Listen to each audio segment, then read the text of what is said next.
திருச்சபைகளிலே இவ்விதமான பிரச்சனைகள் வந்து கொண்டிருக்கிறது. அப்படி வரும் பொழுது எங்களுடைய நல்லம்பள்ளி போதகர் ஐக்கியத்திலே பார்த்தோம் என்று சொன்னால் ஏறக்குறைய ஒரு 26-30 திருச்சபைகள் இருந்து கொண்டிருக்கிறது. இந்த 30 திருச்சபைகளிலே பிரச்சனை என்னவென்று சொன்னால், மற்ற சபையின் விசுவாசிகளை அழைப்பது என்பது நடந்து கொண்டிருக்கிறது.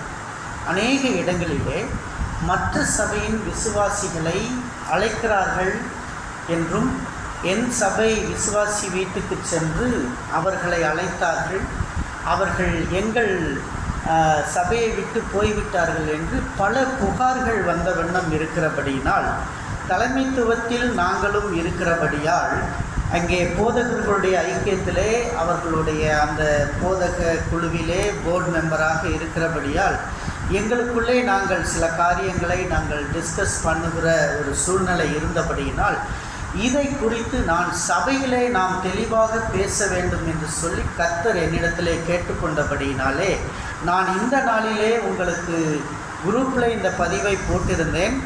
அது உங்களுக்கு தெரியும். அதாவது, மற்ற சபையின் அழைப்பை கேட்காதீர்கள், உங்கள் சபையின் மீது கண்ணோட்டமாக இருங்கள். இதைத்தான் இந்த நாளிலே நான் உங்களுக்கு செய்தியாக கொடுக்க வேண்டும் என்று சொல்லி நான் விரும்புகிறேன். இந்த செய்தியிலே மற்ற சபையின் அழைப்பை கேட்காதீர்கள், உங்கள் சபையின் மீது கண்ணோக்கமாய் இருங்கள் என்று கர்த்தர் விசுவாசிகளுக்கு பேசும்படியாய் கூறினபடியினாலே, அந்த வார்த்தையிலிருந்து நான் அவர் எனக்கு போதித்த சில காரியங்களை உங்களிடத்திலே நான் பேசலாம் என்று இருக்கிறேன்.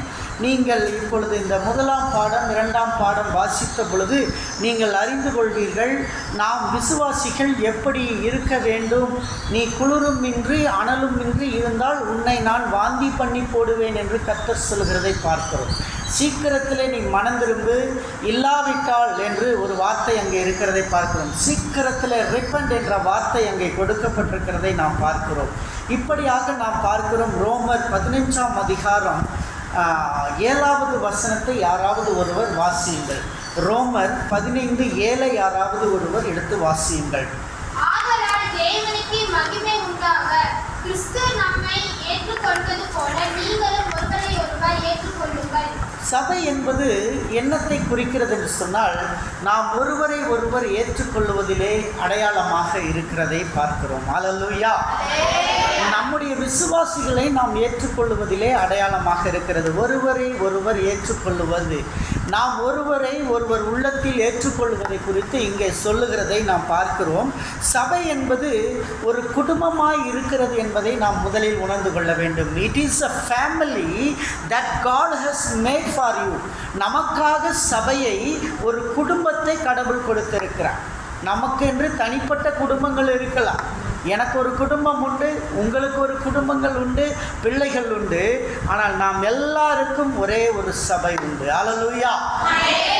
அந்த சபையின் குடும்பத்தை கர்த்தர் அங்கீகரிக்கிறதை நாம் பார்க்கிறோம். அப்படியாக இந்த சில நேரங்களில் நாம் எப்படியெல்லாம் நாம் நினைத்து கொள்ளுகிறோம் என்று சொன்னால், அண்டர்ஸ்டாண்டிங் த சர்ச் டிசிப்ளின் என்று நாம் பார்க்கிறோம். அதாவது, திருச்சபையினுடைய ஒழுங்கு கட்டுப்பாடுகளுக்கு நாம் எப்படி கட்டுப்படுகிறோம் என்று நாம் பார்க்க வேண்டும். முதல்ல ஞானஸ்நானத்தில் ஒரு காரியம், சபை போதகர் உங்கள்கிட்ட சத்திய பிரமாணம் வாங்குவார்.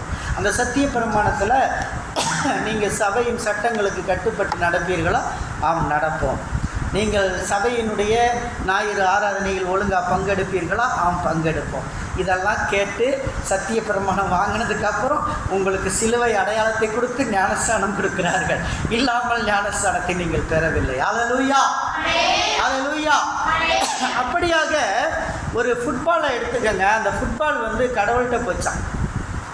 கடவுள்கிட்ட போய், கடவுளே, பக்கத்தில் ஒரு புல்லாங்குழல் இருக்குது, அந்த புல்லாங்குழல் எப்பயும் உதட்டுக்கு பக்கத்தில் வச்சு வாசிக்கிறாங்க.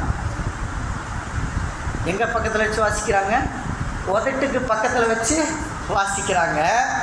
ஆனால் என்னை எல்லோரும் காலில் தான் ஏற்றுறாங்க. அல்லேலூயா. என்னை எல்லோரும் காலில் தான் ஏற்றுறாங்க. கடவுளே, நான் என்ன செய்வது அப்படின்னு கடவுள்கிட்ட போய் அந்த ஃபுட்பால் கேட்டுச்சான். அதுக்கு கர்த்தர் சொன்னாராம், அந்த புல்லாங்குழலை உதட்டுக்கிட்ட ஏன் வைக்கிறாங்கன்னா, அது உள்வாங்கிற காற்றை அது வெளியே விடுது.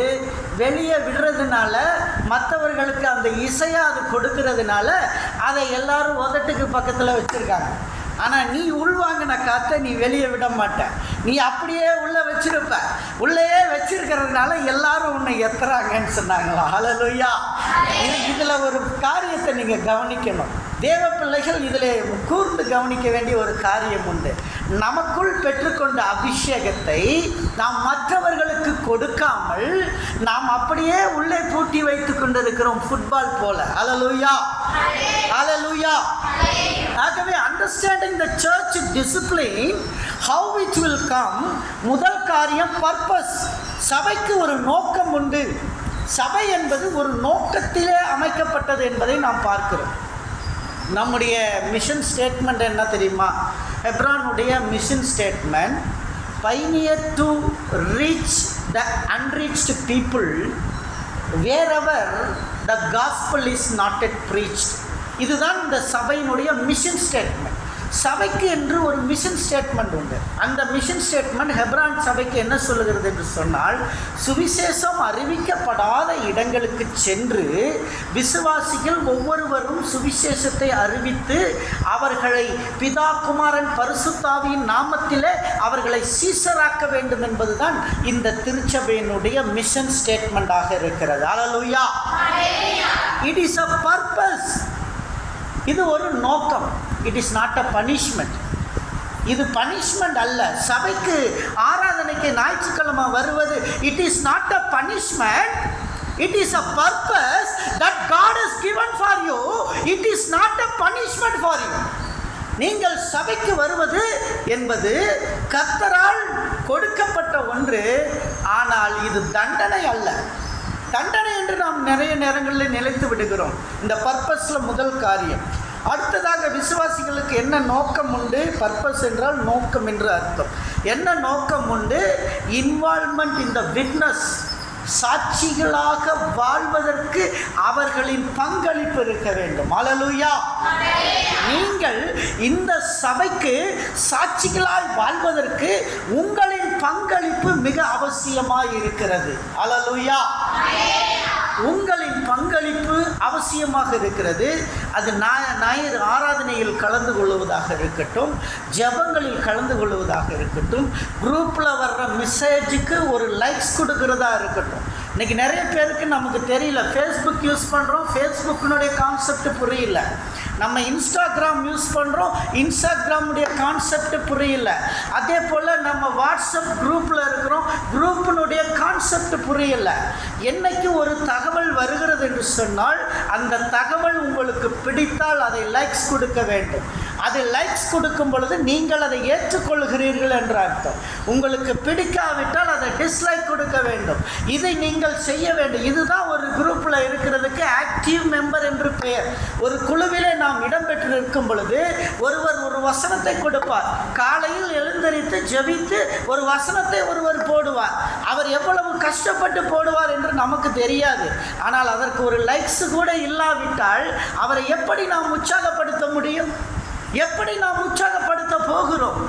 நாம் ஒரு குழுவில் இருக்கும் பொழுது, ஒரு குழுவில் ஒரு நபர் ஒரு செய்தியை கொடுக்கும் பொழுது அந்த செய்திக்கு அது பிடித்ததா, உங்களுக்கு பிடிக்காவிட்டால் உங்களுக்கு பிடிக்கவில்லை என்று போடுங்கள். ஃபேஸ்புக்கில் நிறைய பாருங்கள், இந்த சமூக வலைதளத்தில் யூடியூப்லேயும் பாருங்கள், செய்தி பார்ப்பாங்க, ஒரு லைக்ஸ் கொடுக்க மாட்டாங்க, சப்ஸ்கிரைப்ஸ் கொடுக்க மாட்டாங்க. இந்த செய்தி பார்த்துட்டு லைக்ஸ் கொடுக்கும்போது தான் அவங்களுடைய யூடியூப்னுடைய கிரேட் ஏறிக்கிட்டு இருக்கும். ஆனால் அது யாருமே கொடுக்கறது கிடையாது. நிறைய பேருக்கு அது தெரியறதில்ல. நானும் பார்க்குறேன், யூடியூப்னு பார்க்குறோம், ஆனால் நமக்கு ஒரு லைக்ஸ் கூட அதில் கொடுக்கறது கிடையாது. நமக்கு பிடிக்குமா இல்லையான்னு. இன்னும் பார்த்தீங்கன்னா நம்ம தமிழில் ரொம்ப மோசமான பதிவுகள். நீங்கள் ஃபேஸ்புக்கை எடுத்துக்கங்க, தமிழில் ஒரு பதிவை போட்டால் அசிங்கமான பதிவுகளை போடுறான், கெட்ட கெட்ட வார்த்தையில் போடுறான்.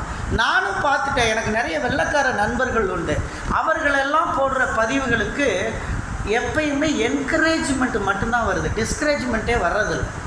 அவங்க போடுற பதிவுகளுக்கெல்லாம் டிஸ்கரேஜ்மெண்ட் வேர்டே வெள்ளைக்காரன் சொல்கிறது இல்லை. வெள்ளைக்காரன் எல்லாத்துக்குமே ஹார்ட் கொடுத்து வச்சுருக்கான்.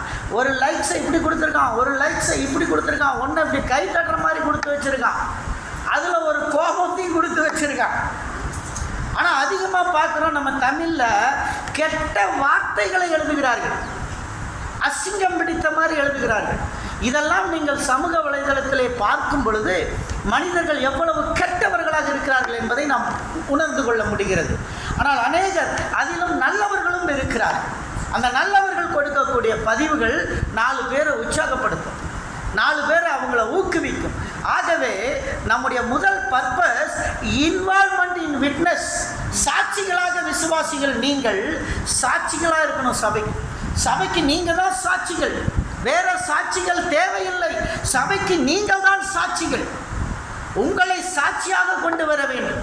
என்னுடைய இன்னைக்கு 28, 29 ஆண்டு காலங்கள் நான் இந்த ஏறுபள்ளிக்கு வந்து ஊழியத்தை ஆரம்பித்திருக்கிறேன். அதற்கு முன்பாக 2.5 ஆண்டுகள் நான் சீஸ் மிஷனரி சொசைட்டியிலே நான் ரெவரண்டாக பணியாற்றினேன். அதன் பிறகு நான் இங்கே வந்து தனி ஊழியத்தை ஆரம்பித்தேன். என்னுடைய நாட்கள் முழுவதிலும் நான் உங்களுக்கு சொல்லிக் கொள்ளுகிறேன், நான் எந்த சபை விசுவாசியையும் என் சபைக்கு வா என்று நான் அழைத்தது கிடையாது. நான் உங்களிடத்தில் பொறுப்பாக சொல்லுகிறேன், நான் அப்படி என்னை இந்த சுற்று வட்டாரத்தில் போய் கேளுங்க, எந்த போதகரும் என்னை பற்றி குறை சொல்ல மாட்டார். ஏன் சொல்ல மாட்டார்னா, மற்ற விசுவாசியை நான் கூப்பிடவே மாட்டேன். அல்லேலூயா, அல்லேலூயா. ரீசெண்டாக நம்முடைய விசுவாசி ஒருத்தர் போய் நாகதாசம்பட்டி சபையில் போய் உட்காந்துட்டார். நாகதாசம்பட்டி சபையில் உட்காந்துக்கிட்டு அங்கே உட்காந்து ப்ரேயரில் உட்காந்துருக்கார். அந்த பாஸ்டர் எனக்கு ஃபோன் பண்ணேன், கர்த்தருக்கு ஸ்தோத்திரம். அந்த பாஸ்டர் எனக்கு ஃபோன் பண்ணார், உங்கள் விசுவாசி இங்கே வந்திருக்காரு, அவர்கிட்ட விசாரிச்சுட்டேன், அவரை மறுபடியும் இந்த சர்ச்சுக்கு போக சொல்கிறேன், அவரை திருப்பி இங்கே வரக்கூடாதுன்னு சொல்லிட்டேன்னு சொன்னார். அதுதான் உண்மையான உத்தமமான ஊழியக்காரனுக்கு அடையாளம். அல்லேலூயா, அல்லேலூயா. அது ஒருவேளை காரணம் வேறையாக கூட இருக்கலாம். நம்ம அந்த திருச்சபைக்கு போர் போட்டு கொடுத்துருக்கோம், அதனால கூட அந்த பாஸ்டர் என் மேலே மரியாதை நிமித்தமாக கூட அதை செய்திருக்கலாம். ஆனால் ஒரு ஊழியன் அதைத்தான் செய்ய வேண்டும். பல ஆண்டுகளுக்கு முன்பு திடீரென்று ஏஜி சபையிலிருந்து பெண்ணாகரத்திலிருந்து ஒரு விசுவாசி என்னுடைய சபைக்கு வந்தார். அப்போ இந்த ஆலயம் கட்டப்படலை. அப்போ ஒரு டென்ட்டுக்குள்ளே நாங்கள் இருக்கோம். அந்த டென்ட்டுக்குள்ளே இருந்து ஆராதனை செய்யும்போது அந்த விசுவாசி வந்து உட்கார்ந்தார். அவர் உட்கார்ந்தோடனே நான் முடித்ததுக்கப்புறம் கேட்டேன், நீங்கள் எந்த சபையிலேருந்து வந்தீங்கன்னு கேட்டேன். அந்த சபையையும் சொன்னார். சொன்ன உடனே அந்த பாஸ்டரை வர சொன்னேன். அவரை வர சொல்லி, நீங்கள் இங்கே உட்காந்து 2 பேரும் பேசுங்க, சமாதானம் பண்ணி அவரை கூட்டிகிட்டு போங்கன்னு சொன்னேன். ஆனால் 2 பேருக்குள்ளே வந்து உட்கார்ந்து பேசுகிறாங்க. பயங்கர யுத்தம் நடந்து கொண்டு இருக்கிறது. அந்த விசுவாசி அடங்கி போகவே இல்லை. கடைசி வரை அடங்கி போகலை. கடைசியாக அந்த போதகர் மனவேதனையோடு புறப்பட்டு போனார்.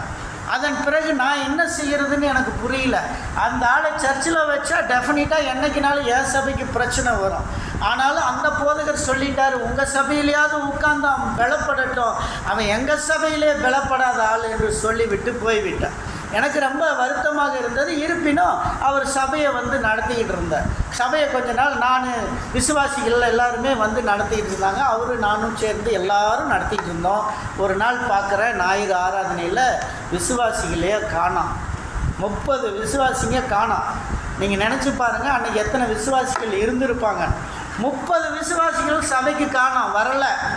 என்னாச்சுன்னு தெரியல. எங்கள் காந்தாக்காவுடைய அவருடைய கணவர் சபை மூப்பர் தான் சொன்னார், வாங்க சார் நம்ம போய் அங்கே கேட்போம், ஏன்னா அந்த ஏரியாவிலேருந்து தான் வராமல் இருக்காங்க, நம்ம இப்போயே உடனே கிளம்புவோன்னு சொல்லி அன்றைக்கி 12 மணிக்கு சபையை முடிச்சுட்டு நேராக அங்கே போனால் அங்கே ஒரு குட்டி சபை ஆரம்பித்து நடந்துக்கிட்டு. யார்? நான் சம்பாதித்த விசுவாசிகள், நான் ஞானஸ்நானம் கொடுத்த விசுவாசிகள், இவர்கள் எல்லாம் அங்கே அமர்ந்து அங்கே ஒரு புதிய ஆராதனை நடந்து கொண்டிருக்கிறது.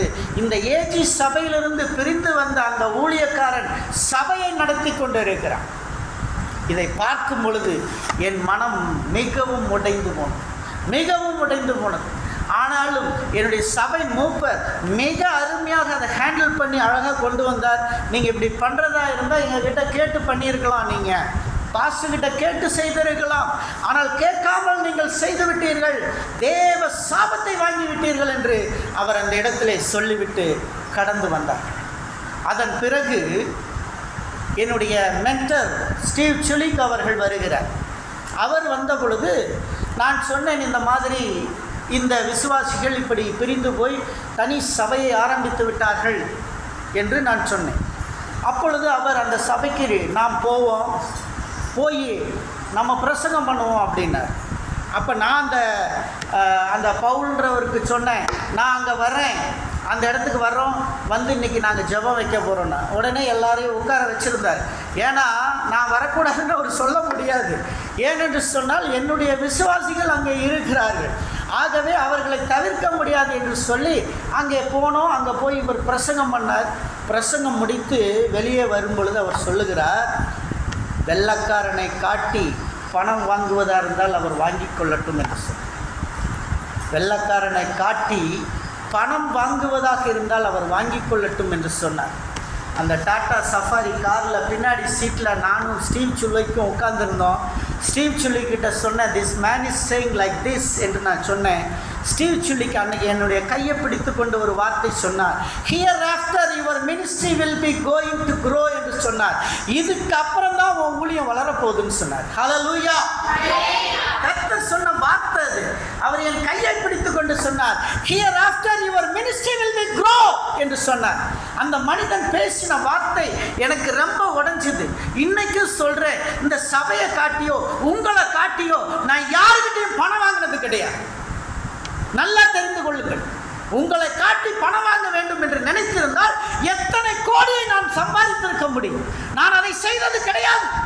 ஒரு நாளும் எந்த விசுவாசியை காட்டி இது என் விசுவாசி என்று காட்டி நான் யாரிடமும் பணம் வாங்கினது கிடையாது. ஆனால் அவர் அந்த சொன்ன வார்த்தை என்னை மிகவும் ஆழமாக பாதித்தது. கர்த்தருடைய ஊழியத்தில் வரும் பொழுது பல அடிகள் கிடைக்கும், ஊழியக்காரர்களுக்கும் கிடைக்கும், சில நேரங்களில் கெட்ட பெயர்களும் அவமானங்களும் கிடைக்கும். ஆனால் அதையும் தாங்கி வரும் பொழுதுதான் கர்த்தர் நமக்கு மகிமையான ஊழியத்தை தருகிறார். 2 ஆண்டுகள் கழிந்தது. சபை நடந்து கொண்டிருக்கிறது. அந்த சபையில் இருந்த ஒரு சகோதரன் என் வீட்டில் என்னுடைய அப்பா அம்மா அவனுக்கு சாப்பாடை போட்டு 2 ஆண்டுகள் அவனை அங்கே படிக்க வைத்தார்கள். பிரிண்டிங் ப்ரெஸ்ஸில் அவன் படித்தான். பெத்தேலில் பிரிண்டிங் ப்ரெஸ்ஸில் படிப்பான், எங்கள் வீட்டில் தங்கிக்குவான். எங்கள் அம்மா சமைச்சு போட்டார்கள், எங்கள் அப்பா சமைச்சு போட்டார்கள். பிரிண்டிங் ப்ரெஸ்ஸில் போய் படிச்சுட்டு வந்தான். பிரிண்டிங் ப்ரெஸ்ஸுக்கு ஃபீஸை எங்கள் அப்பா கட்டினார். கட்டி எல்லாம் முடிஞ்சது. அந்த பையனும் சபையை விட்டு போயிட்டான்.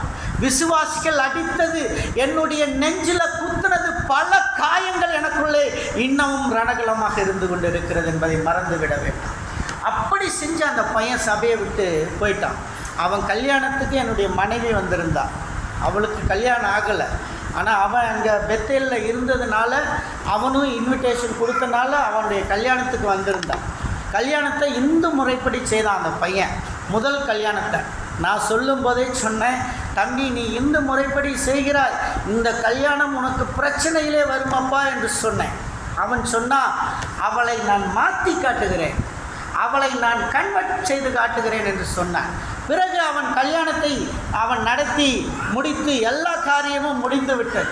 பிறகு திருமணம் ஆன பிறகு பயங்கர போராட்டம், பயங்கர சண்டை, பயங்கர அடிதடிகள், 2 பேருக்குள் பயங்கர கிளாஷ். அவள் ஒரு முறை கோவித்து கொண்டு நான் இருக்கும் வீட்டுக்கு வந்தா. நான் சொன்னேன், நான் அப்போ பேச்சுலர்.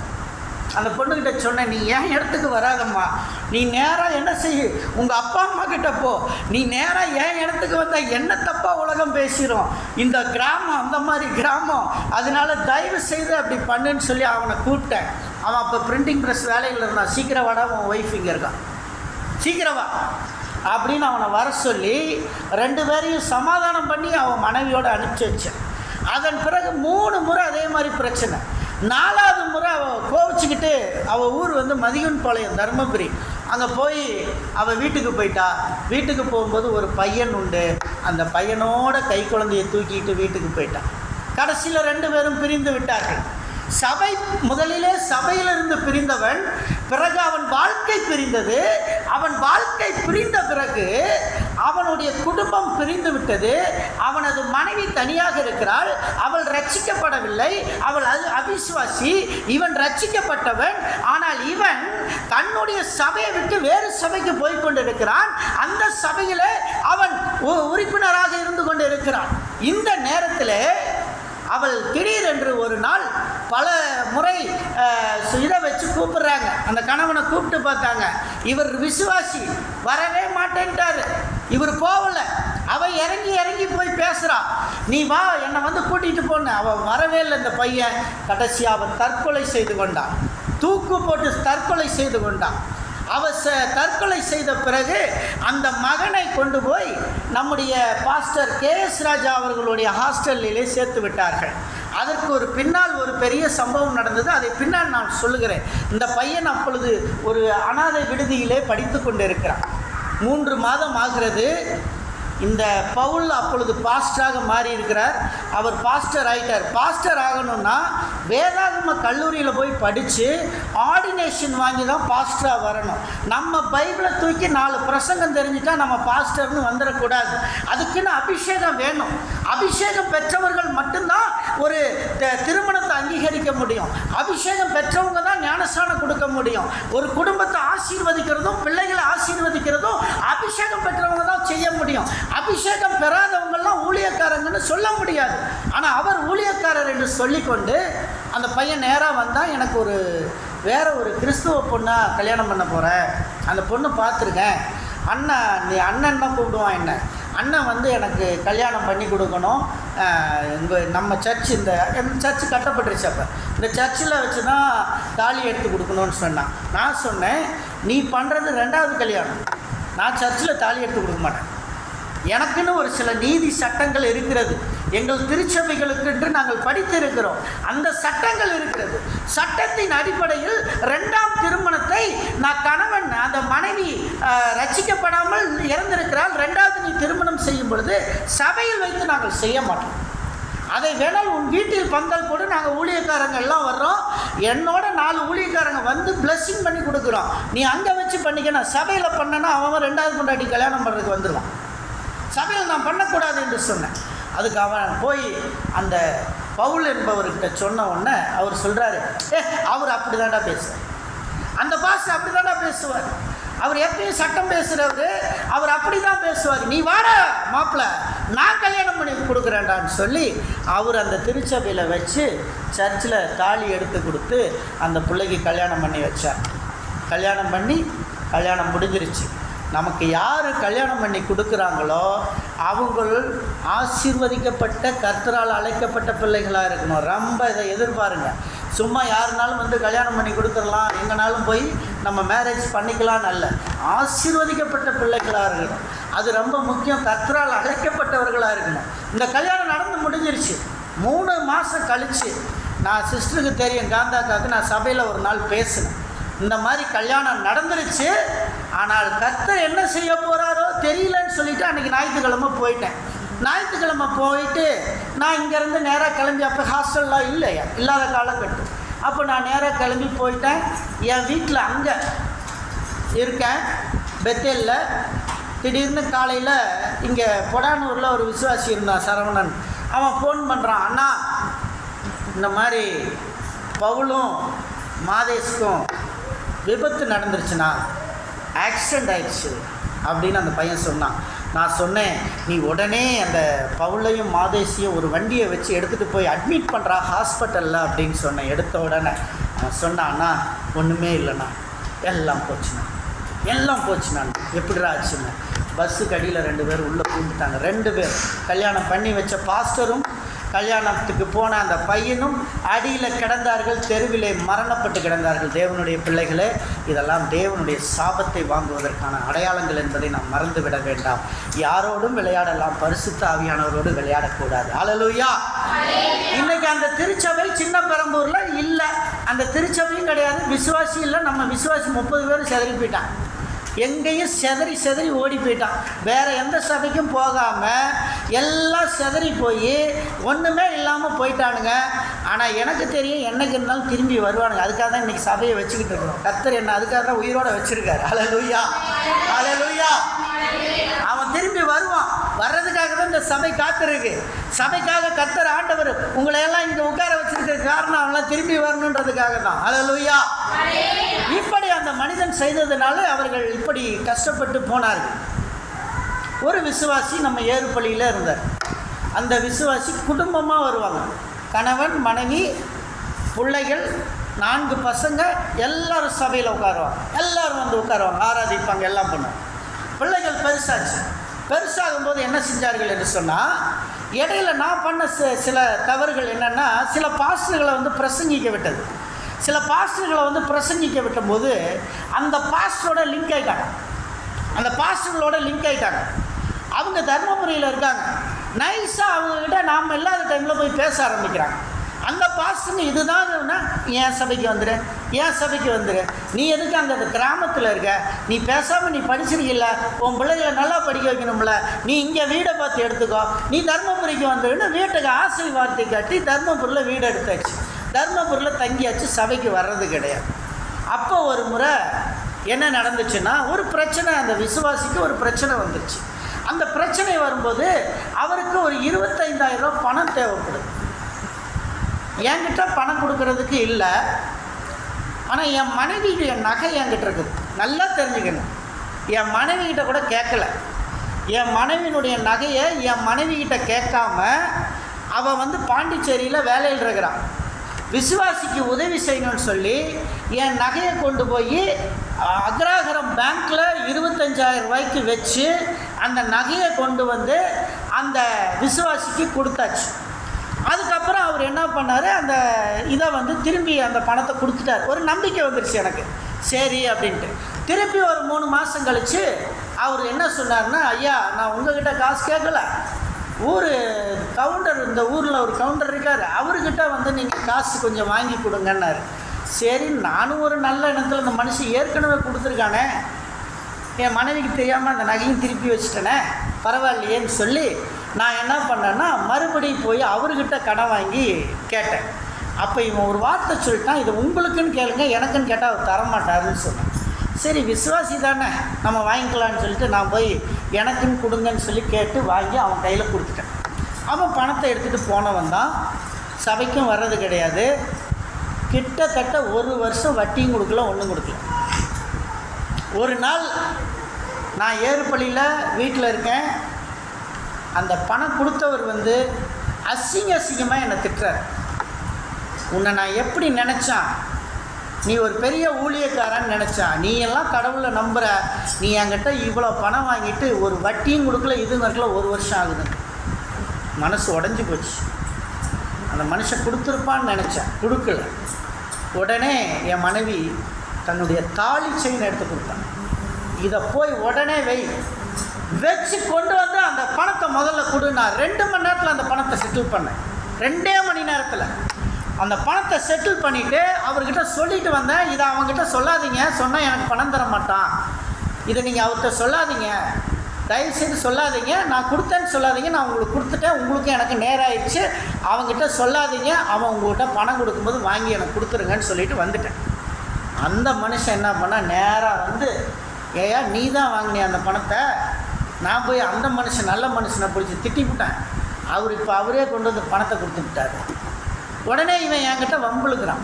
என்ன சொல்கிறான், நீங்களாம் ஒரு ஊழியக்காரனா, நீங்கள் அங்கே காசை கொடுத்துவிட்டு இல்லைன்னு சொல்கிறீங்க அப்படின்னா. நான் சொன்னதில் ஒரு தப்பு இருக்கிற மாதிரி எனக்கு தெரியல. ஆனால் அவன் கேட்டான் கேள்வி, சரிடான்னு சொல்லி விட்டுட்டேன். அடுத்து எனக்கு ஆவியானவர் சொன்னார், அந்த வீட்டுக்கு போ அப்படின்னார்.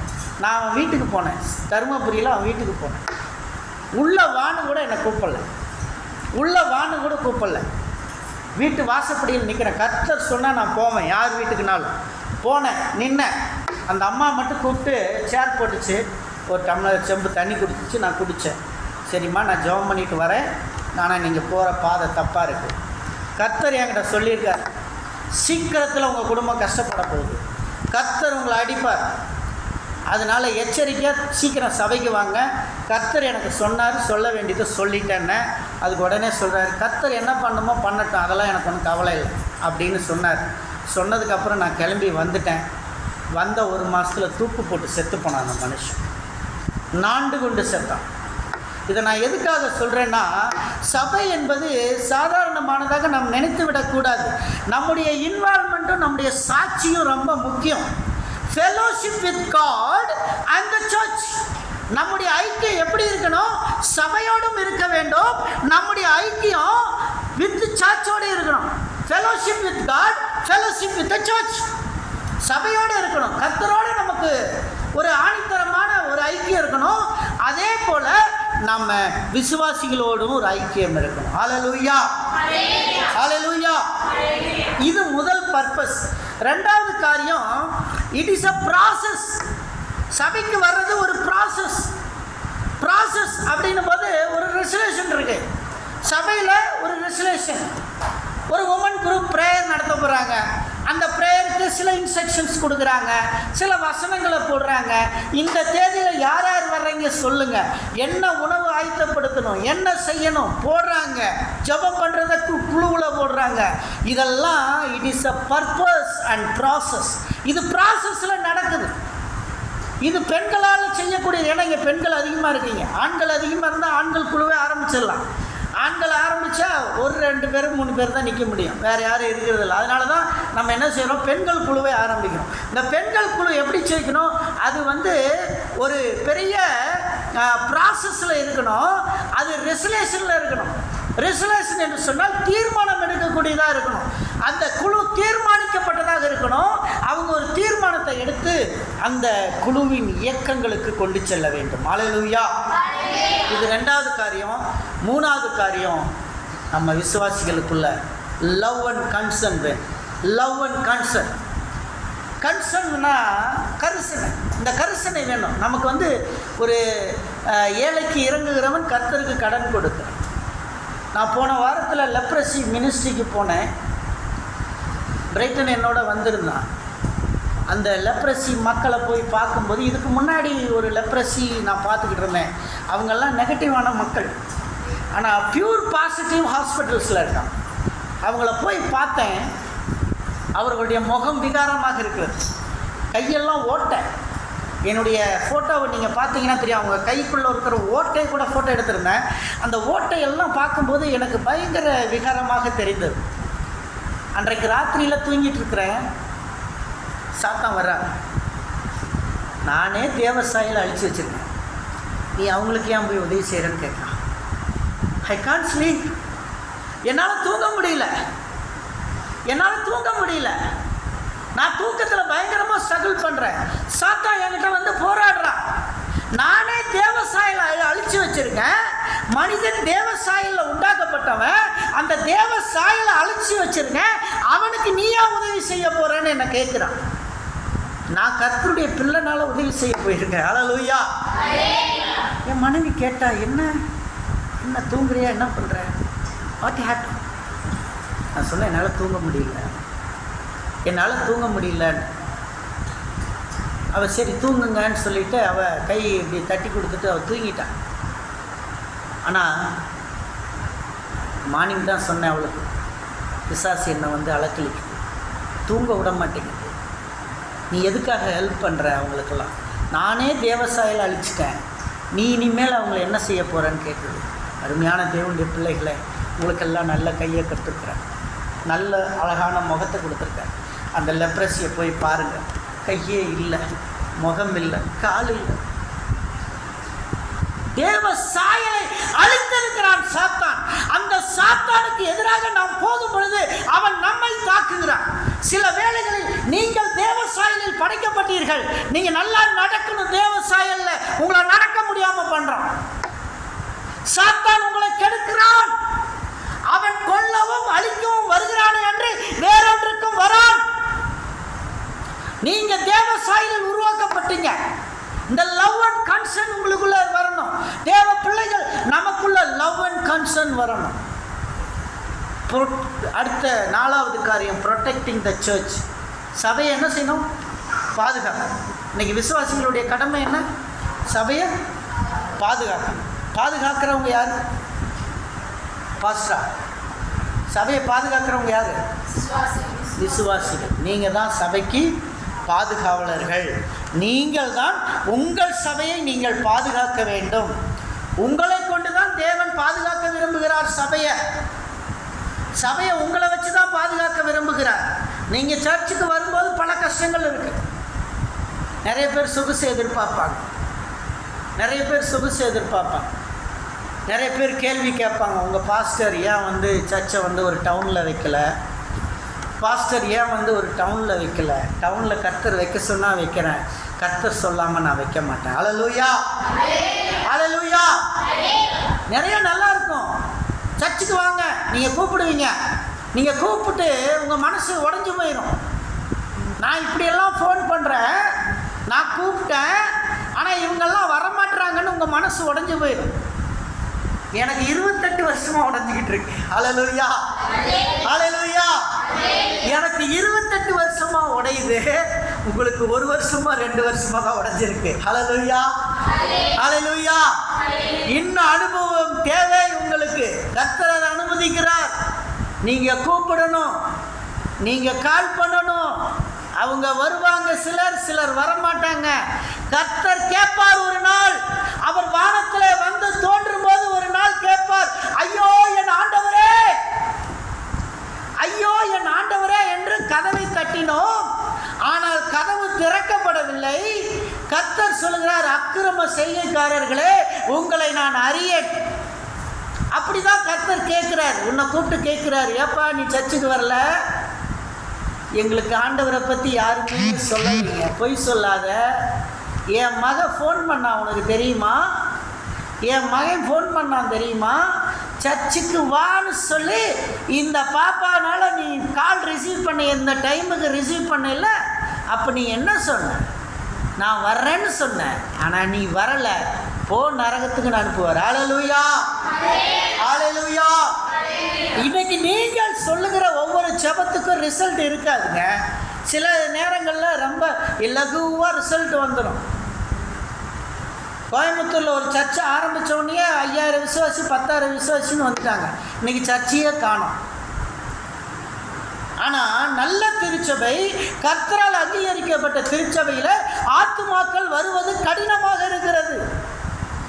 ஆத்துமாக்கள் வருவது கடினமாக இருக்கிறது. லகுவாக வந்து விடாது. ஆத்துமாக்கள் கஷ்டப்பட்டு கொண்டே இருக்க வேண்டும். நம்ம பண்ண ஒரு ஃபோன் கால் வீணா போகாது, அது பரலோகத்தில் சாட்சி கொடுக்கும். அல்லேலூயா. நீ பண்ற ஃபோன் கால்னால நீ ஃப்ரஸ்ட்ரேஷன் ஆகிருக்கலாம். நான் ஃபோன் பண்ணேன் வரல, நான் சர்ச்சுக்கு கூப்பிட்டேன் வரல. அவங்க என்ன சொல்கிறாங்க? சர்ச்சு எங்களுக்கு டவுனில் இருந்தால் நல்லா இருக்குன்னு சொல்கிறாங்க. சர்ச்சு டவுனில் இல்லைங்க, அவங்க வீட்டுக்கு பக்கத்தில் வச்சா கூட அவங்க வரமாட்டாங்க. அல்லேலூயா, அல்லேலூயா. இன்னைக்கு நீங்கள் வரும்போது எவ்வளோ பிரயாசம் இருக்கு. உங்கள் ஊர்லேருந்து நீங்கள் கிளம்பி இந்த இடத்துக்கு வரும்போது பயங்கர பிரயாசம் இருக்குது. உன் பிரயாசத்தை கர்த்தர் பார்க்குறார். அல்லேலூயா. உன் பாடுகளை கர்த்தர் பார்க்குறார், உன் நிந்தைகளை கர்த்தர் பார்க்கிறார். நீ வர்றதுக்கு முன்னாடி காலையில் எத்தனை அலுவல்களை முடித்து விட்டு ஓடியா இருக்கிறாய், திருப்பி போய் எத்தனை அலுவல்கள் செய்ய வேண்டி இருக்கிறது உன் வீட்டில். இதையெல்லாம் தள்ளி வச்சுட்டு நீ வரையே, என் ஆண்டவர் உன்னை பார்த்துக்கிட்டு இருக்காரு. அல்லேலூயா, அல்லேலூயா. So the believers, we need to protect our church. கடைசி 5வது காரியம், நாட் ஆல்வேஸ் பப்ளிக். நம்முடைய சபையை எப்போதும் தரக்குறைவாய் யாரிடமும் பேசிவிடாதீர்கள். நமது சபையை தரக்குறைவாய் யாரிடமும் பேசிவிடாதீர்கள். எங்களுக்கு ஒரு பாலிசி உண்டு. விசுவாசிகளை குறித்து நாங்கள் வெளியிருக்கிற ஒருத்தர்கிட்ட நாங்கள் போய் தரக்குறைவாக என்றைக்குமே பேச மாட்டோம். எங்களுக்குள்ளே எங்கள் விசுவாசிகளோட பல கருத்து வேறுபாடுகள் வரலாம், வந்தாலும் நாங்கள் எங்கள் விசுவாசிகள்கிட்ட நேரடியாக பேசுவோமே தவிர நாங்கள் யாரிடமும் தரக்குறைவாய் பேசிவிட மாட்டோம். அல்லேலூயா, அல்லேலூயா. ஸோ நம்ம ஃபர்கிவ்னஸ் ஃப்ரம் காட், நம்ம தேவன்கிட்டருந்து மன்னிப்பை பெற்றுக்கொள்ளணும். ஒவ்வொரு நாளும் நம்ம மன்னிப்பை பெற்றுக்கொண்டு ஒவ்வொரு நாளும் அந்த மன்னிப்போடு நாம் வாழ வேண்டும். அந்த மன்னிப்பு தான் நம்மளை நடத்தும். ஸோ இப்போ நம்ம செய்திக்குள்ளே நான் வருகிறேன். மற்ற சபையின் அழைப்பை கேட்காதீர்கள், உங்கள் சபையின் மீது கண்ணோட்டமாக இருங்கள். அல்லேலூயா. தேவ பிள்ளைகளே, உங்கள் சர்ச் இது. நாளைக்கு இந்த சபையில் தான் உங்கள் இரத்த சாட்சி இருக்கணும். அல்லேலூயா. நீங்கள் இந்த சபைக்காக மரித்தீர்கள் என்று இரத்த சாட்சி எழுதப்படணும்.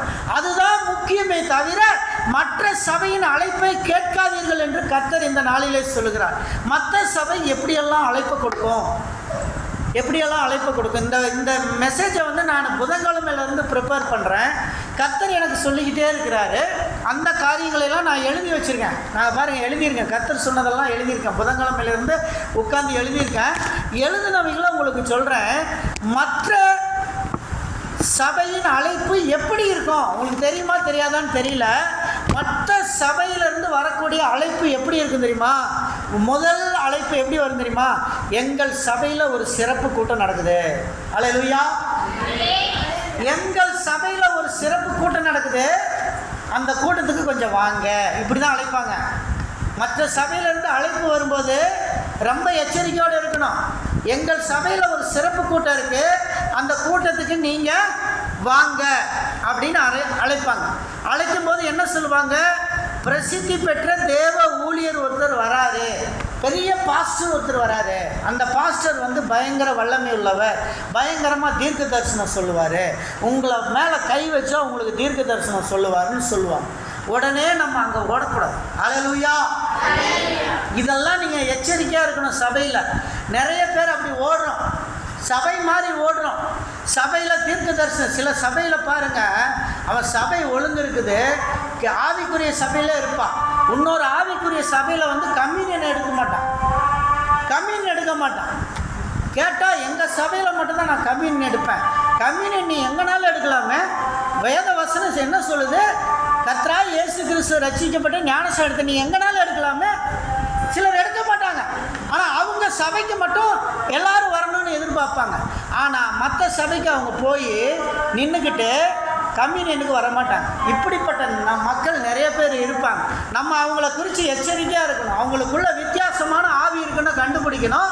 ஏன்னா உண்மையான இடத்துக்குள்ளே அவங்க வந்து கம்யூனியன் எடுக்க முடியாது, அவங்களால முடியாது. அடுத்தது பார்த்தோம் என்று சொன்னால், இந்த பிரசித்தி பெற்ற ஊழியர்கள் வருகிறார்கள் என்பதை முக்கியத்துவப்படுத்துவாங்க தவிர இயேசுக்கு அங்கே முக்கியத்துவமே இருக்காது. அந்த மாதிரி சபைகள் பார்த்தோம்னா நிறைய சபைகள் உண்டு, நிறைய ஊழியக்காரர்களை வச்சுருப்பாங்க, ஆனால் இயேசுவுக்கு அங்கே முக்கியத்துவமே இருக்காது. இது நிறைய இடத்துல நடக்குது. ஒரு ஊழியக்காரர் என்கிட்ட சொன்னார், அவர் என்கிட்ட ரொம்ப பெருமையாக பேசிட்டு இருந்தார். நான் வந்து டிஜிஎஸ் தினகரனோட பக்கத்தில் உட்காந்துருக்கேன், பென்னிகினோட பக்கத்தில் உட்காந்துருக்கேன், பயங்கரமாக பேசினார். நான் அந்த ஊழியக்காரரை பார்த்து ஒரு கேள்வி கேட்டேன். நீங்கள் டிஜிஎஸ் தினகரனோட உட்காந்துருக்கீங்க, பென்னிகின் பக்கத்தில் உட்காந்துருக்கீங்க, இயேசு பக்கத்தில் உட்காந்துருக்கீங்களா? அல்லேலூயா, அல்லேலூயா. இயேசு பக்கத்தில் பக்கத்தில் உட்காந்தாரா அப்படின்னு கேட்டேன். என்ன பிரதர் இப்படி பேசுகிறீங்கன்னு அவர் கோவம் வந்துட்டு, நான் சொன்னேன், உங்கள் பக்கத்தில் இயேசு தாங்க உட்காரணும், டிஜிஎஸ் தினகரனும் பென்னிகினும் அல்ல, இயேசு கிறிஸ்து உங்கள் பக்கத்தில் உட்காரணும் அப்படின்னு நான் சொன்னேன். அந்த ஊழியக்காரருக்கு ரொம்ப சேமாகி போச்சு நான் கேட்ட கேள்வியில். அதுக்கப்புறம் போயிட்டார். அவர் என்ன பண்ணுவார்? அடிக்கடி பல வீடுகளை சந்திப்பார். இந்த வீடுகளை சந்திக்கிற விஷயங்களில் எனக்கு நிறைய கருத்து வேறுபாடுகள் உண்டு. விசுவாசிகளே ஒரு நேரம் தினக்கூலிகள், அந்த தினக்கூலிகளுக்கு வாரத்துக்கு நான் ஒரு முறை வீட்டை சந்திச்சேன்னா அவங்க கொடுக்குற காணிக்கை வந்து அவங்க வீட்டு செலவுகள்லேருந்து நான் திருடி கொண்டுருவேன். இது நடக்கிற திருச்சபைகளில் நடக்குது, நிறைய இடங்களில் இது நடக்குது. நாம் அப்படி செய்யக்கூடாது என்பது எங்களுடைய போதனையில் இருக்குது. நாங்கள் பைபிள் காலேஜில் படிக்கும்போதே தேவதாசர்கள் அதை போய்த்திருக்காங்க. விசுவாசிகள் சிறப்பாக ஒரு ப்ரேயர் மீட்டிங் வச்சுருந்து உங்களுக்கு அழைப்பு கொடுத்தா நீங்கள் போங்க, எங்கள் வீட்டில் இன்றைக்கி ஜெப கூட்டம் வைக்கிறேன், நீங்கள் வாங்க அப்படின்னு பாஸ்டருக்கு அழைப்பு கொடுக்கும்போது, பாஸ்டர் எல்லாத்தையும் அழைக்க மாட்டார், பாஸ்டரும் ஒரு குடும்பம் மட்டும்தான் வருவாங்க. நீங்கள் அழைக்கிறது ஒருவேளை உங்கள் ஃப்ரெண்ட்ஸோ சபையில் இருக்கிறவங்கள கூப்பிட்றதா இருந்தால் நீங்கள் தனிப்பட்ட முறையில் அவங்கள கூப்பிட்டுக்கணும். தனிப்பட்ட முறையில் இன்றைக்கி பாஸ்டர் வராரு, எங்கள் வீட்டில் நாங்கள் ஜெபம் வச்சுருக்கோம், நீங்கள் வந்து இந்த டைமுக்கு கலந்துக்குங்கன்னு அவங்கள இன்வைட் பண்ணோம். அதை யார் இன்வைட் பண்ணோம்? வீடு உங்களுது. உங்கள் வீட்டுக்கு நான் ஒரு சீஃப் கெஸ்ட் வர்றேன், நான் வந்து ஜெபம் பண்ணிட்டு போவேன். ஆனால் மற்ற விசுவாசிகள் அழைக்கிறது உங்களுடைய வேலை, அதை நான் பண்ணக்கூடாது. இப்படி சில ரெஸ்ட்ரிக்ஷன்ஸ் இருக்குது. வீடு சந்திப்பு என்பதும் ஒரு ரெஸ்ட்ரிக்ஷன்ஸ் இருக்குது. அதே போல் அவிசுவாசியும் ஒரு வீடு இருக்குது, அந்த வீட்டுக்கு நாங்கள் அடிக்கடி போகக்கூடாது. அவிசுவாசிகள் ஒரே ஒரு விசுவாசி இருக்குது, அந்த வீட்டில் மற்றவங்கெல்லாம் அவிசுவாசியாக இருக்காங்க, நாங்கள் அடிக்கடி போய் ஜெபம் பண்ணோம்னா அவங்க சொல்லுவாங்க, இந்த கிறிஸ்டின் பாஸ்டருக்கு வேறு வேலையே இல்லை, பாஸ்டரும் ஒரு மனைவியும் வந்து எப்போ பாரு இங்கே ஜெபம் பண்ணிக்கிட்டே இருக்கிறாங்க, அப்படின்னு அங்கே தேவ நாமம் தூஷிக்கப்படும். அல்லேலூயா, அல்லேலூயா. ஏனென்று சொன்னால் நம்ம விசுவாசிகளுக்கு காணிக்கை கொடுக்கறதுக்கு காசு வேணும். ஒரு பாஸ்டர் வர்றாருன்னா அவர் ஜெபம் பண்ணணும், ஒரு காணிக்கை கொடுக்கணும். அந்த காணிக்கைக்கு அவங்களுக்கு வசதி இல்லாத ஒரு விசுவாசியாக இருந்தால் நான் வாரம் ஒரு முறை அவங்கள போய் சந்தித்து 4 வாரமும் சந்தித்து காணிக்கையை வாங்கிட்டு வந்தேன்னா எனக்கு சந்தோஷம்தான். ஆனால் என் விசுவாசி தரித்திரத்தில் போயிடும். அல்லேலூயா, அல்லேலூயா. இதை நாம் யோசித்து செய்ய வேண்டும் என்பது தான். இப்படி தான் மற்ற சபையினுடைய அழைப்பு வரும். அடுத்தது பார்த்தீங்கன்னா தீர்க்க தரிசனம் சொல்கிறாரு, நல்லா பாட்டு பாடுறாரு, நல்லா பாட்டு பாடுறாருங்க. அவர் வந்து நல்ல பாட்டெல்லாம் பார்த்தீங்கன்னா அருமையாக பாடுவார். நல்ல பாட்டு இருக்குது வாங்க அப்படின்னு வாங்க. அடுத்து அற்புதம்லாம் செய்வாருங்க, நிறைய அற்புதம் செய்வார், பேயெல்லாம் விரட்டுவார். நீங்கள் எங்கள் சபைக்கு வாங்க, பயங்கரமாக இருக்கும் அப்படின்லாம் கூப்பிடுவாங்க. இதெல்லாம் நான் கர்த்தர் சொல்ல எழுதினேன். அடுத்து வந்து சபைக்கு பணம் கொடுக்குறாங்க. ஒரு கூட்டம் நடத்த போகிறோம், சபைக்கு பணம் கொடுக்குறாங்க, அதனால் நீங்கள் வாங்க. நான் ஒரு சின்ன எனக்கு பொதுவாக வந்து என்னை ஞாயிற்றுக்கிழமையில் சில நேரங்களில் கூப்பிடுவாங்க. நான் எந்த சபைக்கும் போகிறதில்ல. ஞாயிற்றுக்கிழமை வந்து எங்கள் சபைக்கு வாங்க ஏன் பேசுகிறதுக்கு. எதுக்கு தெரியுமா? அவங்க சர்ச்சுக்கு இடம் வாங்கி வச்சுருப்பாங்க. சர்ச்சுக்கு இடம் வாங்கி வச்சுட்டு என்னை கூப்பிடுவாங்க. எதுக்கு கூப்பிடுவாங்க தெரியுமா? நான் போய் அங்கே ஒரு பிரசங்கம் பண்ணேன்னா அந்த சபை மேலே எனக்கு ஒரு ஐக்கியம் வந்துடும். அன்றைக்கி அவர் வந்து கூட்டத்தை சேர்த்துவார். பக்கத்துக்கு சபையெல்லாம் கூப்பிடுவார். செயின்ட் தாமஸ் வராருப்பா, வந்து இடத்த பார்த்து கூட்டத்தை பார்த்தாருன்னா அவர் சர்ச்சு கட்டி கொடுத்துருவார். அதனால் பக்கத்து சபையில் இருந்துலாம் வந்து உட்காந்துக்கங்கன்னு சொல்லி எல்லோரையும் வந்து உட்கார வச்சுருவாங்க. இதை யார் பார்க்குறா? செயின்ட் தாமஸுக்கு தெரியாது. வர்றவங்களாம் பார்த்துட்டா இவ்வளோ கூட்டம் இருக்குது, பரவாயில்ல, இந்த பாஸ்டர் நல்லா ஊழியம் செய்கிறாருப்பா, சர்ச்சை கட்டி கொடுக்கலான்னு கட்டி கொடுத்துருவார். கட்டி பாதியில் போகிற நேரத்தில் ஆர்எஸ்எஸ்காரன் பிரச்சனை வரும். இதெல்லாம் நடந்து கொண்டே இருக்கும். இது செயின்ட் தாமஸுக்கு தெரியாது. ஆனால் கர்த்தர் பார்த்துக்கிறார். அல்லேலூயா, அல்லேலூயா. ஸோ சபைக்கு பணத்துக்காக நாம் என்ன செய்யக்கூடாது? சபைகளுக்கு வேற ஒருவர் உதவி செய்கிறார் என்பதற்காக நாம் போகக்கூடாது. ஒருத்தர் மைக் செட் வாங்கி தராருங்க, அவர் சர்ச்சுக்கு வராரு, நீங்கள்லாம் வந்து உட்கார்ந்தீங்கன்னா உங்கள் கூட்டத்தை பார்த்து தான் ஒரு பெரிய மைக் செட்டு 1.5 லட்ச ரூபா செட்டு வாங்கி தர போகிறாரு. நமக்கு பேசுறதுக்கு சாதாரண மைக் செட் இருந்தால் போதும். அல்லேலூயா, அல்லேலூயா. கர்த்தர் ஆசீர்வதிக்கிற நேரம் ஆசீர்வதிக்கட்டும். நமக்கு இன்றைக்கி நீங்கள் செய்தி கேட்குறதுக்கு எவ்வளோ மைக் செட், இன்றைக்கி 1000 பேர் வந்து அதுக்கேற்ற மைக் செட்டை கர்த்தர் கொடுத்துருவார். இதை வந்து நம்ம வேறு யார்ட்டையும் போய் ஒத்தாசி வாங்க வேண்டிய அவசியம் கிடையாது. கர்த்தருக்கு தெரியும் நம்ம எப்போ உயர்த்தணும், நம்ம சர்ச்சை எப்போ பண்ணணும் அப்படின்னு சொல்லி. அதே போல் இந்த கட்டிடத்திற்கு கட்டிடம் கட்ட பணம் கொடுக்குறார்கள். சர்ச்சுக்கு கட்டுறதுக்கு பணம் கொடுக்குறாங்க, அதனால் கொஞ்சம் சபைக்கு வாங்க. அப்புறம் இன்னும் நிறைய பேர் என்ன பண்ணுவாங்கன்னா இந்த பில் புக் மாதிரி அடிச்சுட்டு எடுத்துகிட்டு போவாங்க. பாஸ்டர்ஸ் நிறைய கிறிஸ்தவங்க வீட்டுக்கு போயிட்டு இந்த மாதிரி ஒரு சர்ச்சு நடக்குதுங்க, அந்த சர்ச்சு கட்டிகிட்டு இருக்கிறோம், கொஞ்சம் எங்களுக்கு ஒரு டொனேஷன் கொடுங்க அப்படின்னு கேட்போம். இது என்னை பொறுத்தவரை என்கிட்ட நிறைய வருவாங்க. வாரத்துக்கு ஒரு முறை 2 பேர் வருவாங்க. வந்தாங்களான்னு நான் 500 1000 கொடுத்து அனுப்பிச்சி விட்றது. ஆனால் அவங்களுக்கு ஒரு அட்வைஸ் பண்ணுவேன். என்ன சொல்லுவேன் தெரியுமா? என்ன தரிசனத்தில் இந்த கட்டடம் கட்ட ஆரம்பித்தேன். ஒரு கட்டடத்தை கட்டுறதுக்கு முன்னாடி உனக்கு தரிசனம் வேணும். எவ்வளோ செலவு பண்ண போகிற, எவ்வளோ உன் பட்ஜெட் இருக்குது, எல்லாம் நீ கணக்கு பண்ணிட்டு கட்டு. அது இல்லாமல் செய்யாத. கட்டடம் சாதாரணமாக நீ ஆரம்பித்தாலும் பல பிரச்சனை வரும், ஃபினான்ஷியல் கிரைசிஸ் வரும். அன்னைக்கு நீ அதை வந்து மேனேஜ் பண்ணுற லெவலுக்கு வரணும். பாஸ்டர்ஸ் என்ன பண்ணுறாங்கன்னா கட்டடத்தை ஆரம்பிச்சிருவாங்க, மேலே வரைக்கும் போகும், உடனே என்கிட்ட வருவான், வந்து நீங்கள் அந்த மோல்டு மட்டும் போட்டு கொடுங்க அப்படின்வான். நான் சொல்லுவேன், என்னுடைய சிஸ்டம் வேறு, நான் உங்கள் சிஸ்டத்துக்கு வரமாட்டேன், என் சிஸ்டத்தில் இருந்தால் தான் நான் செய்வேன்னு நான் உங்களுக்கு தெளிவாக சொல்லுவேன். அப்புறம் போயிடுவாங்க. போயிட்டு கடைசியில் வேறு பாஸ்டர் மூலமாகவே எந்த சோர்ஸில் நம்ம கேட்டுட்ருக்கிறோமோ அதே சோர்ஸ்லேருந்து அடித்து கூட்டிகிட்டு வருவோம். இந்த அளவுக்கு கெட்ட புத்தி உள்ள பாஸ்டர்ஸ் நிறைய பேர் இருக்காங்க. நாம் தான் எச்சரிக்கையாக இருக்கணும். அதே போல் உங்கள் குழந்தைக்கு பணம் கொடுக்குறோம், உங்கள் பிள்ளைகளுக்கு நாங்கள் வந்து ஸ்காலர்ஷிப் கொடுக்குறோம், எங்கள் சர்ச்சுக்கு வாங்கன்னு கூப்பிட்றவங்க நிறைய பேர் இருக்காங்க. எச்சரிக்கையாக இருங்க. கல்லூரி படிக்கிறதுக்கு அந்த பாஸ்டர் வந்து ஃபீஸ் கட்டுவார், அதனால இந்த சர்ச்சுக்கு வாங்க, இப்படியெல்லாம் கூப்பிட்டா சபைக்கு போகாதீங்க. நியாயப்படி நீங்கள் எங்கள் சபைக்கு தான் வர வேண்டும்னு ஒரு வார்த்தை சொல்லுவாங்க. நியாயப்படி நீங்கள் எங்கள் சபைக்கு தான் வரணும், நியாயம் வந்து இதுதான் அப்படின்றதையும் பேசுவாங்க. அடுத்து வந்து உங்கள் பாஸ்டர் மிகவும் பெரியவர், பணக்காரர், ரொம்ப மதிப்பு மிக்கவர் இப்படின்னு வந்து பேசுவாங்க. இதெல்லாம் வந்து எச்சரிக்கையோடு இருக்கணும். ஏன்னா இது நிறைய இடத்துல நடந்திருக்குது. ஒரு ரீசெண்டாக நான் ஒரு என்ஜிஓ மீட்டிங் நடத்தினேன். அவங்க வந்து தர்மபுரியில் சுற்றி கேட்டிருக்காங்க, யார் வந்து இது கரெக்டாக இருப்பாங்கன்னு கேட்டிருக்காங்க.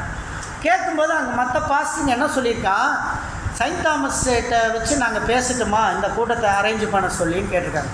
இல்லை செயின்ட் தாமஸ்கிட்ட பண்ணாதீங்க, அவரெல்லாம் வந்து பணக்கார பாஸ்டரு, அவருக்கு கோடிக்கணக்கில் பணம் இருக்குது, அதனால் அவர்கிட்ட வச்சுலாம் கூட்டம் அரேஞ்ச் பண்ணாதீங்க, அவருக்கெல்லாம் டைமே இல்லை, நாங்கள் உங்களுக்கு அரேஞ்ச் பண்ணுறோன்னு மீட்டிங் அரேஞ்ச் பண்ணியிருக்கிறோம். ஒரு 10 பேரோ 5 பேராக தான் வந்திருக்கிறாங்க. அவங்க மீட்டிங் சக்ஸஸ் பண்ண முடியல. அதுக்கப்புறம் ஒரு 3 மாதம் கழித்து என்னுடைய நம்பரை பிடிச்சி வேறு பாஸ்டர் மூலமாக வந்தாங்க. வந்து நான் போன வாரத்தில் அந்த கூட்டத்தை கண்டக்ட் பண்ணியிருந்தேன். அந்த கூட்டத்தை கண்டக்ட் பண்ணும்போது என்றைக்கும் எதிர்பாராத தமிழ்நாட்டிலேயே அப்படிப்பட்ட ஒரு என்ஜிஓ கூட்டம் அங்கே வரலை. அந்த அளவுக்கு அந்த கூட்டம் பயங்கர சக்ஸஸாக அந்த கூட்டம் முடிஞ்சுது. ஆனால் இதை வர விடாததுக்கு என்ன நியாயமான பதிலை சொல்கிறாங்க, அந்த பாஸ்டர் பணக்காரரு, அந்த பாஸ்டர் மதிப்பு மிக்கவர், அவருக்கு வந்து மிகவும் எங்களுடைய திறமைக்கெல்லாம் அவர் பெரியவர் இப்படின்னு பேசிட்டாங்க. அந்த பேச்சினால அவர்கள் ஒரு ஊழியத்தை செய்ய முடியாமல் தடைப்பட்டு போயிடுச்சுன்னு சொல்லி அவங்க ரொம்ப வருத்தப்பட்டு கடைசியாக சொல்லிட்டு போனாங்க.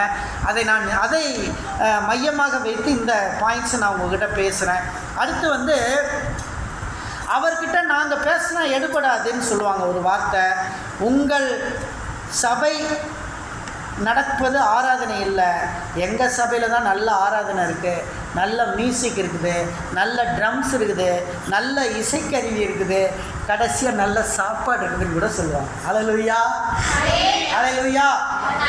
முடித்தோன்னே எங்கள் சர்ச்சில் நல்ல சாப்பாடு இருக்குது, நல்லா நீட்டாக சாப்பிட்டு போகலாம். எங்கள் பாஸ்டர் வேன் வச்சுருக்காரு, வேனில் கொண்டு வந்து விடுவார். நிறைய பேர் இந்த வேனை தேடிட்டு போனோம், இங்கேருந்து பொடானூர்லேருந்துலாம் வேனை தேடிட்டு தருமபுரி போகலாம். கடைசியில் பார்த்தா இன்றைக்கி அந்த வேனை இல்லை, ஒன்றும் இல்லை, ஊழியமும் இல்லாமல் போயிடுச்சு, அவன் விசுவாசியும் இல்லாமல் வெளியே போயிட்டான். ஸோ வாகன வசதி, நம்ம வண்டியே நம்ம வரும்போது சில நேரத்தில் பழுதாயிடும். நம்ம வண்டி எப்பயுமே நம்ம தேவ பிள்ளைகள் பைக் வச்சுருக்கிறவங்க அடிக்கடி சர்வீஸ் பண்ணுங்கள். என் பிள்ளைகளுக்கு சர்வீஸ் பண்ணுங்கள். சர்வீஸ்க்கு இடம் தெரியலன்னா சொல்லுங்கள், நான் காட்டி விட்றேன். பாஸ்டர்கிட்ட கேளுங்க, எந்த மெக்கானிக் கரெக்டாக இருப்பா 2 வீலர், அந்த மெக்கானிக்கு எவன் காசு கம்மியாக வாங்குவான்னு கேளு, நான் உனக்கு கான்டாக்ட் பண்ணி விட்றேன்.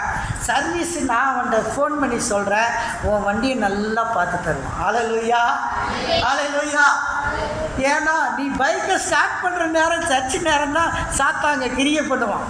அங்கே சர்ச்சுக்கிட்ட தான் அந்த சேலஞ்சை கொடுப்பான். என் வண்டியில் போனதாட்டி என்னுடைய ஜீப் வண்டி பயங்கர சேலஞ்சு. என்னென்னா வண்டியை 2 நாள் ஆஃப் பண்ணால் 3ஆவது நாள் டெட் ஆகிருக்கு பேட்ரி. உடனே பேட்டரியை மாற்றி அதுக்கு செலவு பண்ணு, ஒன்றுமே ரெமெடி இல்லை. கடைசியில் கம்பெனிக்கு இதை அனுப்பிச்சு கம்ப்ளைண்ட் அடித்து அதுக்கப்புறம் ரெக்டிஃபை பண்ணியிருக்கிறான். இப்போ வண்டி ஓடுதுன்னு நேற்று என் பையன் வந்து வண்டி ரிப்பேர் இல்லை, கம்ப்ளைண்ட் கிளியர் ஆகிடுச்சுன்னு நேற்று எனக்கு ஃபோன் பண்ணால். கர்த்தருக்கு ஸ்தோத்திரம். சில நேரங்கள் சாத்தா நம்ம வண்டியில் கை வைப்பான். ஹல்லேலூயா. சாத்தா நம்ம வண்டியில் கை வைப்பான். எச்சரிக்கையோடு இருங்க தேவ பிள்ளைகள். நம்முடைய வண்டி தான் நமக்கு இருக்கிற கர்த்தர் கொடுத்த ஒரு வாகனம். ஒரு வாகனத்தை நம்ம ஒழுங்காக சர்வீஸ் பண்ணி அந்த வாகனத்தை எடுக்கும்போது ஸ்தோத்திரம் பண்ணி தொடச்சி எடுங்க. நிறையா வண்டி பார்க்குறேன், துடைக்கிறதே கிடையாது. வண்டி எடுத்தால் தூசியோடே வண்டி எடுக்கிறீங்க. ஏன் அந்த வண்டியை ஒரு 5 நிமிஷம் துணியை வச்சு தொடச்சிட்டு போகலாமில்ல, அதை தொடச்சா அழகாக இருக்கும்ல. நம்ம கிளம்பும்போது குளிச்சுட்டு ட்ரெஸ்அப் பண்ணி அப்படி நீட்டாக இன் பண்ணிட்டு வர்றோம். நம்ம யூஸ் பண்ணுற வண்டி, நான் என் வண்டியை துடைக்காமல் எடுக்க மாட்டேன். இன்றைக்கி நான் அதை சொல்கிறேன், ஒரு வண்டியை நான் நல்லா துடைச்சதுனால கர்த்தர் 2 வண்டியை கொடுத்தார், 3 வண்டியை கொடுத்தார். நீங்கள் இன்றைக்கி ஒரு வண்டியை ஒழுங்காக துடைச்சிங்கன்னா கர்த்தர் 4 வண்டி இல்லை 10 வண்டியை தருவார். ஹல்லேலூயா. ஃபஸ்ட்டு பைக்கை ஒழுங்காக பராமரிச்சிங்கன்னா தான் உங்களுக்கு கார் வரும். காருக்காக ஜெபம் பண்ணுறவங்களுக்கு சொல்லிடுறேன், பைக்கை ஒழுங்காக பராமரித்து ஒழுங்காக சர்வீஸ் பண்ணிங்கன்னா தான் காரை கடவுள் கொடுப்பார். ஹல்லேலூயா, ஹல்லேலூயா. ஸோ இதை நீங்கள் பயன்படுத்தி கொள்ளுங்கள் அருமையான தேவனுடைய பிள்ளைகளே. அதே போல் நீங்கள் பாருங்கள், நிறையா இப்படிப்பட்ட அழைப்புகள்லாம் வரும், சபையிலேருந்து வரும். நிறையா சபைகளில் இதுதான் பிரச்சனை. போன வாரத்தில் கூட சில சபைகளில் வந்து என்னுடைய விசுவாசி கூப்பிட்றாங்க, நீங்கள் பேசுங்க அப்படின்னு சொல்லி ஊழியக்காரர்கள் பேசினாங்க. நானும் தலைவரும் பேசினோம். உட்கார வச்சு ஓப்பன் பண்ணிடுவோம், எல்லாரையும் உட்கார வச்சு அந்த பாஸ்டரை கூப்பிட்டு ஓப்பன் பண்ணிடுவோம். ஏன்னா நாங்கள் தலைமைத்துவத்தில் இருக்கிறவங்க நாங்கள் யாரையும் போய் விசுவாசிகளை திருடி கூப்பிட்றது கிடையாது. அவங்களுக்குள்ள நாங்கள் சாட்சியாக இருக்கோம். நான் சொல்லுவேன் என் விசுவாசிகளை யாரையும் கூப்பிடல, இன்னொருத்தர் கேட்டால் நான் என் விசுவாசி கூப்பிடலன்னு. மற்றவர்கள் கூப்பிட்டே பிரச்சனையில் இருக்காங்க. அவங்க கருத்துக்கள் வரும்போது நான் சொல்லிட்டோம், யாரும் இல்லாமல் பேச வேண்டாம், அவங்க இருக்கும்போது பேசலாம். அவங்க இல்லாத டைமில் நம்ம என்ன செய்யக்கூடாது, பேசக்கூடாது. அவங்கள எல்லா ஊழியக்காரங்களையும் உட்கார வச்சு உன் கருத்தை நீ சொல்லுப்போ, அவங்க கருத்தை அவங்க சொல்லு, அவங்களுக்குள்ளே பேசி கிளியர் பண்ணிக்கலாம் அப்படின்னு சொல்லிட்டு நாங்கள் இருக்கோம். தேவ பிள்ளைகள் உங்கள் வீட்டுக்கு வருவாங்க, சில பாஸ்டர்ஸ் வருவாங்க. என்ன பாஸ்டர் வாங்க ஜெபம் பண்ணுங்கன்னு சொல்லுங்கள். சபைக்கு கூப்பிட்டா எங்கள் பாஸ்டர்கிட்ட கொஞ்சம் சொல்லுங்கன்னு சொல்லிடுங்க. அல்லேலூயா. பாஸ்டர்கிட்ட சொல்ல மாட்டேன், அவர் சொல்ல தயங்குறாருன்னா அவர் ஏதோ அவருடைய ராங் பாத்தில் போகிறாருன்னு அர்த்தம். நல்லா தெரிஞ்சுக்கணும். காந்தாக்கா வீட்டுக்கு ஒரு பாஸ்டர் வந்தார், பெண்ணாகரத்துலேருந்து அவங்க தெரியும், ஃபேமிலி ஃப்ரெண்ட்ஸு, அவங்க ஒய்ஃப் மூலமாக பாஸ்டர் ஒய்ஃப் பேசினேன். ஆனால் அது பேசினாங்க, காஃபி கொடுத்தாங்க, டீ கொடுத்தாங்க. அக்கா எல்லா உபசரிப்பும் பண்ணுவாங்க. வீட்டுக்கு போய்ட்டால் சும்மா இருக்க மாட்டாங்க.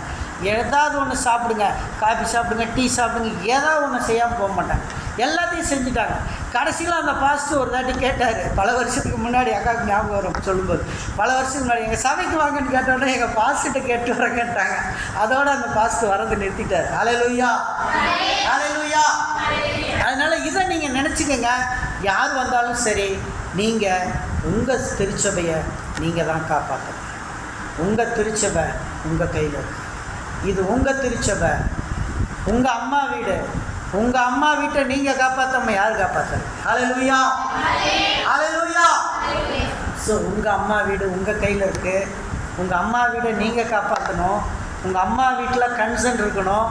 உங்கள் அம்மா வீட்டிலேருந்து நீங்கள் பல ஊழியத்தை செய்யுங்க, பலருக்கு உதவி செய்யுங்க, பல காரியங்களை நீங்கள் செய்யுங்க. தேவன் உங்களை ஆசீர்வதிப்பார். ஆகவே நம்முடைய சபை மேல் நாம் கண்ணோட்டமாக இருப்போம். நம்ம சபைக்காக டெய்லி எத்தனை பேர் ஜெபம் பண்ணுறீங்க? How many of you pray every day for pastor? சபைக்காக, பாஸ்டர்மாக்காக எத்தனை பேர் ஜெபம் பண்ணுறீங்க? உண்மையிலே நீங்கள் ஜெபம் பண்ணுறதுனால தான் நான் இன்றைக்கி ஹாஸ்பிட்டலுக்கு போகாமல் இருக்கேன். அல்லேலூயா, அல்லேலூயா. உங்கள் ஜெபம் இங்கே நான் நிற்க வச்சிருக்கு. உங்கள் ஜெபம் என்னை மருத்துவமனை எட்டி பார்க்காம வச்சிருக்கு. உங்கள் ஜெபம் என்னை தூக்கி சாட்சியாக நிறுத்திருக்கு. உங்கள் ஜெபம் உலகம் முழுவதும் என்னை கர்த்தர் பயன்படுத்திட்டு இருக்காரு. உங்கள் ஜெபம் பல மக்களுக்கு ஆசீர்வாதமாக வச்சிருக்கு. உங்கள் ஜெபம் பல சபைகளை கட்டுறதுக்கு வச்சிருக்காரு கர்த்தர்.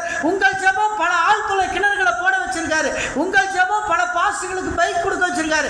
உங்கள் ஜெபம் பல லெப்ரசி பேஷண்ட்டுக்கு சாப்பாடு கொடுக்க வச்சிருக்காரு, துணிமணி கொடுக்க வச்சிருக்காரு. உங்கள் ஜெபம் என்னை வளர்த்திருக்கு. இதுதான் சபை செய்யக்கூடியது. அல்லேலூயா, அல்லேலூயா. ஆகவே விசுவாச பிள்ளைகளை, கர்த்தர் உங்களை ஆசீர்வதிப்பார், கர்த்தர் உங்களை பலப்படுத்துவார். இது செய்தியாக எடுத்துக்கொண்டு நீங்கள் சபையை, என் சபையை நான் கட்டுவேன் என்று சொல்லி எத்தனை பேர் இன்றைக்கி எல்லாரும் முழங்கால் போடுவோம். என் சபையை நான் கட்டுவேன். I will build my church. என் சபையை நான் கட்டுவேன் என்று சொல்லி இன்றைக்கி விசுவாச பிள்ளைகள் நாங்கள் தான் இந்த சபையை பாதுகாக்கணும். எங்கள் சபையை பாதுகாக்கக்கூடிய அம்சம், ஒருவேளை கர்த்தர் எங்களை ஊழியத்திற்கு வெளிநாடுகளுக்கு கொண்டு செல்வார் என்று வைத்துக் கொள்ளுங்கள், இந்த சபையை நீங்கள் தான் காப்பாற்றணும். இந்த சபையை நீங்கள் தான் காப்பாற்றணும். கர்த்தர் ஒருவேளை என்னை வெளிநாடுக்கு கொண்டு செல்வார் என்று சொன்னால் இந்த சபைக்கு நீங்கள் தான் காப்பாற்றப்பட வேண்டும். இந்த சபை உங்களால் காப்பாற்றப்பட வேண்டும். அன்பின் கர்த்தாவே, இன்னைக்கு இந்த பிள்ளைகளுக்காக செபிக்கிறேன். என் சபைக்காக என்னை அர்ப்பணிக்கிறேன் என்று சொல்லுகிறவர்கள் ஆண்டவருக்கு முன்னாடி உங்கள் கரங்களை தூக்கி, உங்கள் வலது கரத்தை தூக்கி, என் சபைக்கு நான் அர்ப்பணிக்கிறேன் என்று சொல்லி, அன்பின் கர்த்தாவே, என் பிள்ளைகளை, இந்த கை தூக்கின என் பிள்ளைகளை நான் ஆசீர்வதிக்கிறேன். I will bless them. இயேசுவின் நாமத்தில் அவர்களை ஆசீர்வதிக்கிறேன். என் சபை நான் கட்டுவேன் என்று சொன்ன உங்களுடைய பிள்ளைகளை நீங்க பார்க்குறீங்கப்பா. இந்த சபை இந்த பிள்ளைகளால் கட்டப்படட்டும். இந்த பிள்ளைகளால் கட்டப்படட்டும் ஆண்டவரே. இந்த பிள்ளைகள் ஆண்டவரே வளரட்டும். வருங்காலம் இந்த இளம் வாலிபர்கள், வருங்காலம் இந்த வாலிப தம்பிகள், இந்த பசங்க இந்த சபையை கட்டட்டும். வாலிப தங்கச்சிங்க இந்த சபையை கட்டட்டும். இந்த சபை இவர்களால் கட்டப்படட்டும் ஆண்டவரே. உமக்கு ஸ்தோத்திரம் அப்பா, உமக்கு நன்றி. உம்மை துதிக்கிறோம், உம்மை ஸ்தோத்தரிக்கிறோம். தொடர்ந்து ஆசீர்வதியும், தொடர்ந்து பலப்படுத்தும். இந்த பிள்ளைகளை ஆசீர்வதியும் ஆண்டவரே. என் பிள்ளைகளை சமாதானமாய் நடத்தும். என் பிள்ளைகளுக்கு எல்லா பண தேவைகள், பொருள் தேவைகளை சந்தியும் ஆண்டவரே. என் பிள்ளைகளை எல்லா நீட்ஸையும் மீட் பண்ணுங்க. நசரேயனாகிய இயேசு கிறிஸ்துவின் நாமத்தில் வேண்டிக் கொள்கிறேன் பரமபிதாவே. என் ஆத்துமாவே கர்த்தரை ஸ்தோத்திரி, என் முழுவதும் பரிசுத்த நாமத்தை ஸ்தோத்திரி. என் ஆத்துமாவே கர்த்தரை ஸ்தோத்திரி, கர்த்தர் செய்த சகல பாரங்களையும் மறவாதே. ஆமென். நன்றி. கர்த்தராகிய இயேசு கிறிஸ்துவின் கிருபை, பிதாவாகிய தேவனுடைய அன்பும் பரிசுத்த ஆவியினுடைய அன்புடைய ஐக்கியம் சந்தோஷமும் சமாதானம் நம் அனைவரோடும் கர்த்தருடைய வருகை பரிணாமம் நிலைத்திருப்பதாக. அல்லேலூயா, அல்லேலூயா, அல்லேலூயா. கர்த்தருக்கு ஸ்தோத்திரம், ஸ்தோத்திரம், ஸ்தோத்திரம், ஸ்தோத்திரம், ஸ்தோத்திரம், ஸ்தோத்திரம்.